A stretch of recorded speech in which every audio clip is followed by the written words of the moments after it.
Welcome back to Castro's Cut. I am Litos Castro, here to give you the rundown of what's coming up in CSU Sports this week. So, without further ado, let's get rolling right into it. We're starting off with the volleyball team. 17 wins in a row, undefeated in the Mountain West. It's so spicy right now for this volleyball team, and they're looking to keep it going on Thursday when they take on the San Jose State Spartans coming to town. That is going to be in Moby Arena at 7 in the evening for you. Then on Saturday, the Wolfpack moving in as well, looking to take down the Rams. That's going to be Saturday at 1 in the afternoon.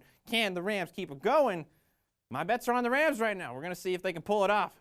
Next, we're taking a look at the soccer team. We talked about it before. It took a tough loss against Boise State. However, they were the best in the conference. Rams got 3 more games before the Mountain West tournament comes up. So they need to play well, starting off with Nevada. The Wolfpack also coming to face them on Friday, starting at 7 in the evening. Then on Sunday, UNLV also going to be their next matchup. Rams are hitting the road for both of those games. Should be interesting to see how the Rams look to bounce back. Next, we move on to the football team. They're also coming back to play. They're going to be playing on Saturday at Fresno State, looking to lose the home field advantage right there. That's going to be on Saturday, 5:30 in the evening. No more of those late games. I'm honestly tired of it. Honestly, you know, I'm done staying up late to watch these late night games. It's not for me. It's not for me. But we'll look to see how the Rams do after this week off with the bye week, see if they've made some adjustments in the lineup, if they can improve. Finally, we finish it off with hockey. 3 matchups coming up this week, starting on Thursday.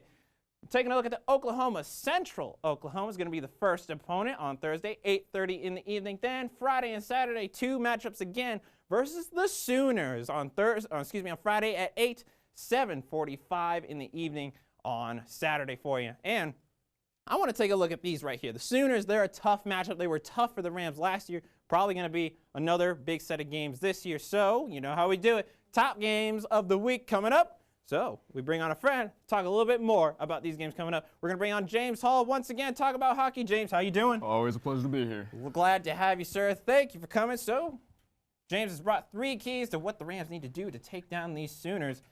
James, start us off with number 1. Well, first off, I want to come back to them being aggressive offensively. We saw that against their games down in Arizona. Put up some points. You know, they were aggressive. They were down. They were always down on the opponent's side of the ice. Yes.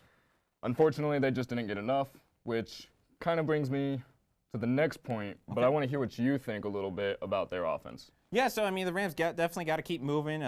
We saw that against Western Michigan. They had a lot of offensive pressure, but sometimes it gets the better of them, I think. And I think that, does that move into your second point there? It does a little bit because it kind of goes into the penalties. While they are aggressive, they were getting into the penalty box way too much. Definitely.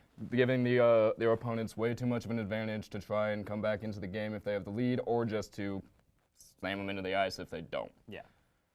I mean, like you're saying there, the Rams are just giving up so much time on the ice. I mean, when they played Western Michigan here in Fort Collins, we looked at the penalties. They spent over 2/3. There were over 2/3 of the game in the penalty box, and that starts to add up, makes your players tired. It just adds on to the snowball effect on the ice there. So I get what you're going for.